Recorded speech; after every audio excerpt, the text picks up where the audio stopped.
Welcome to another ratio, and one thing which I've been telling from very early classes is stock market is about businesses and they have to grow at compounded rate. Their sales has to grow, their profit has to grow, and they have to grow at compounded rate. So where exactly this compounded rate gets calculated, in which ratio that compounded rate get calculated? They are ROE and ROCE, which we are going to cover into this section. ROE is return on equity and ROCE is return on capital employed, and we are going to cover both of them together. And before we start calculating and checking few numbers from the website and understand what is the purpose and what exactly is the formula, I got one quote from Mr. Warren Buffett for you, which probably defines these two ratios really well in philosophical terms. So he says that my wealth has come from a combination of living in America, some lucky genes, and compound interest. Well, living in America, because not only his wealth was increasing, he has that acumen to pick up good stocks was great, and he gave time, long term investing he believed in. So power of compounding work best when you give it the maximum time. This is what you have seen in different formula. Well, he was invested into his own country, America, which was also growing at really good rate, good compounded rate, right? So he has been thankful for that, thankful for his country, which we all should be. And then we have to understand that the whole country needs to grow as well. Then only you will get the good companies. It's a very chicken egg kind of theory, right? If you are building companies, your countries will grow. Companies, when you have to build, you have to deploy capital on them. For them, you have to pool capital together. Not only that, you have to work like an investor, you also have to think like an entrepreneur and come up with great companies for this country, India. And you also have to believe in your own country, and that's why I named this course also a complete course on Indian stock market. Some lucky genes, where he has been thankful for his parents who were businessmen again and politician and thinker. Well, he learned the tricks from them, and when you are learning, make sure you are also passing on to your next generation. Well, these great people have given us so many lessons through these small quotes, and we must be thankful for them. Well, let's jump to ROE, and ROE is net income divided by shareholder equity. Shareholder equity, you understand, promoter bring the fund, they generate profit, they bring IPO, and all these funds together belong to whom? The shareholder equity, which keeps on the balance sheet side, liability on the balance sheet side. And net income is the net profit. After all the taxes, interest, and everything, the real money which one company is making is called the net profit.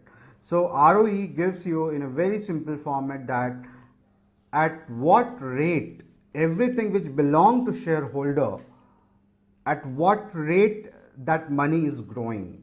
So shareholders net worth could be 100 crore in a company, and all the shareholders must look at whether this 100 crore is growing at 15, 16, 17, 18 or above that percent or not in India. Well, it gives you a very clear picture that money has been getting utilized properly or not, the money which belongs to shareholders. Well, there is one issue here. The money which belong to shareholder is one thing, but then company also take a risk. They use the shareholder fund and they also take debt.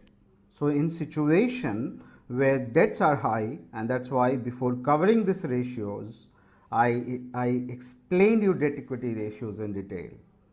So if there is a scenario where there is increasing debt, what will happen? That return will be there, the net profit you will see is there, but then this denominator, if the proportion is not really good, what I mean to say by proportion means shareholder equity fund is probably 10 or 20%, what you have seen as a dangerous example in previous class, debt equity ratio, and then net income is growing, but then shareholder equity fund is low. So what you will see that the denominator is staying constant or staying low, and it can show you that ROE is really high, and you end up making decisions based on only ROE, which could be dangerous because businesses sometimes suffer also, and during those periods, if the company is having high debt, the proportion between debt and equity is not great, at that time they can take a hit. So in such scenarios, companies will look good with higher ROE, but might not be utilizing the total fund of the company in the best fashion during their good times. Higher ROE will show you that yes, company is giving really great return because the denominator is small, shareholder fund is small, and the total capital being used by the company is high.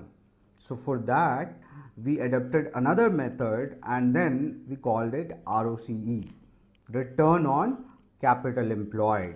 So here they have to consider few factors also on the numerator side, which is like it should not be a net profit now because taxes will change and interest will also change, right? So when you are going to take shareholder funds plus debt both into consideration, you cannot take net profit into the consideration to understand the real rate of return, so that you can compare it within the peers of that sector also with that company. So here formula changes on the both side.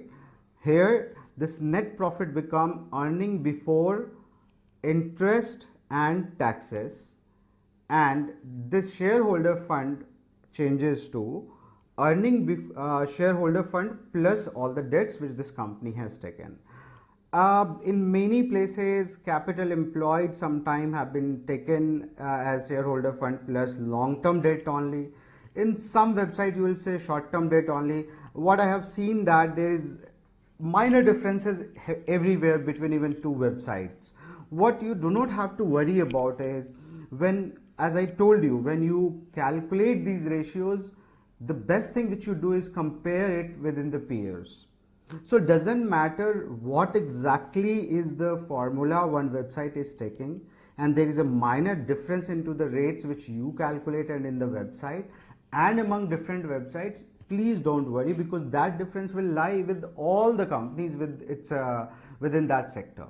So let's say if you are calculating for Infosys or TCS, now let's say there is a small change of percentage which you observe between two websites, or even from the numbers on the same website.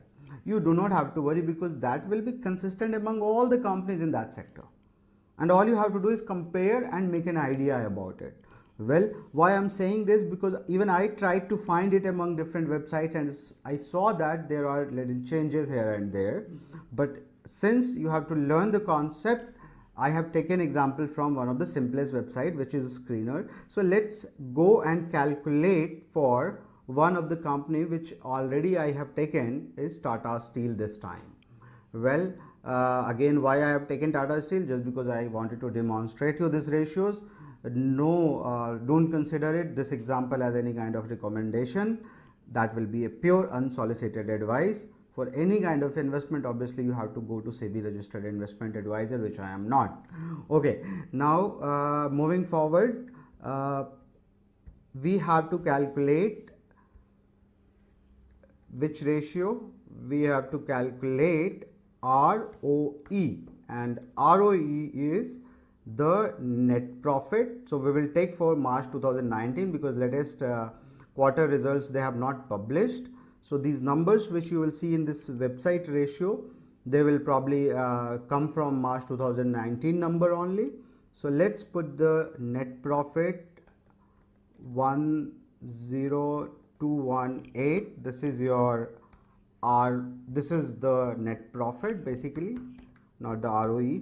ROE is something which we are calculating, and then we have to identify from balance sheet what we have to identify, which number we have to pick up, reserve plus share capital, which is nothing but shareholder equity altogether. So 65505, and then this is surplus, and shareholder share capital is 1158 is your share capital. So your shareholder fund will be equal to this plus this. I'm sure we have taken this example so many times that you would have had a fair idea about it now. This divided by this, if we multiply it by 100, it gives me the percentage. So ROE of Tata Steel is 15.32%. Is it a bad ROE? It is a good ROE. Decent ROE, I would say, not even if it is not the greatest one, decent ROE considering it's a consolidated ones where you are not only taking care of India entity of Tata Steel, but the globally, since it is also the net profit, few of the things which you can analyze here is their costing and all, and why this profitability is there. Is this profitability good or not good? When you compare it with peer, you come to know. So it's a decent one. Just one comment based on the ROE. So higher the ROE, the better you can say. You know that ROE of 15.53 is good ROE, because in this country, if you are going and raising debt at around 14, 10%, 11%, all the business loans these days, then ROE of 15.53 is good, where you will be able to capitalize more, earning even on the capital which you have raised through debt. So when we are talking about that, let's calculate the ROCE of Tata Steel. So in this case, we will not take net profit, but what we will take is EBIT. So again, we will go to profit and loss. There what we can say that 15,841 is before tax. So before tax 15,841 crore is the before tax income. Well, something which I told you is, since you are going to calculate on also the debt which this company has taken, you have to subtract the interest part also. So here the operating profit is not something which we can take. We have to take before tax.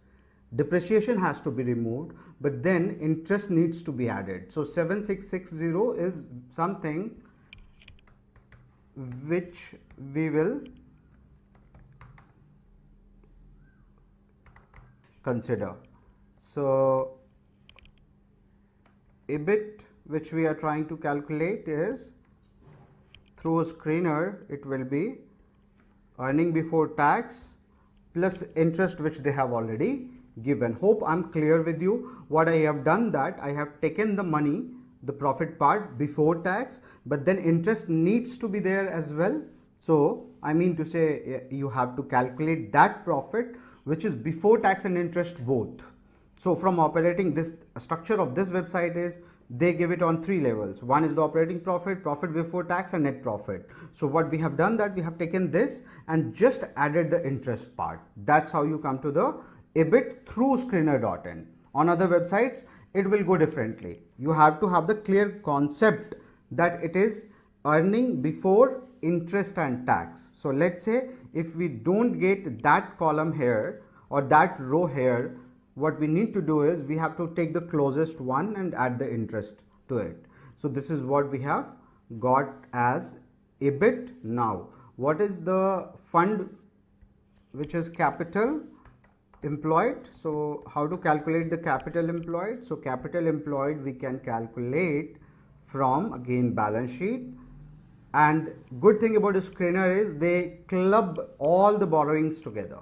So if they understand that this is the liability which is in the form of borrowing, other liability could be account payable, trade payable, right? But then they are worried about RO, return on capital employed, worry about borrowing, reserve and share capital. So we will take these three numbers and not the other liability. Let's add this: 1158 crore, 65,505 crore, 65,505 crore, and then 100,803. So if we add all these three together, shareholder fund plus all the borrowing, and now we are ready with calculating return on capital employed. This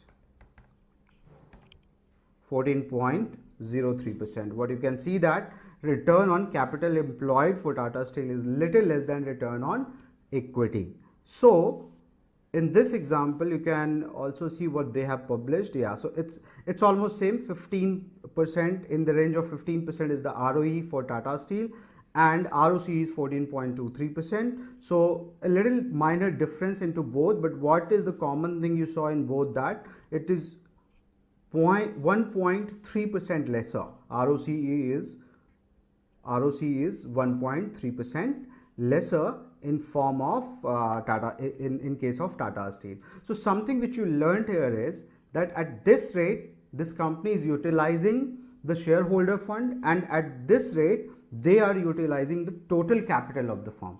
Both are in sync with this, and it is again a healthy example. Both are sync in this, means you don't see a considerable difference between ROE and ROCE is a good thing. It shows that there is a consistency in the business.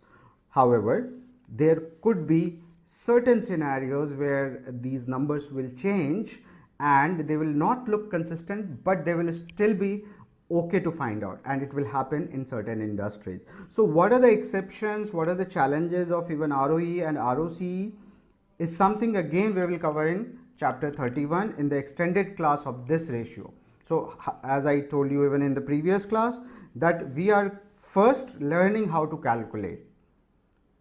We are first learning their behavior, and then we will learn about their exceptions also and mapping with certain sector.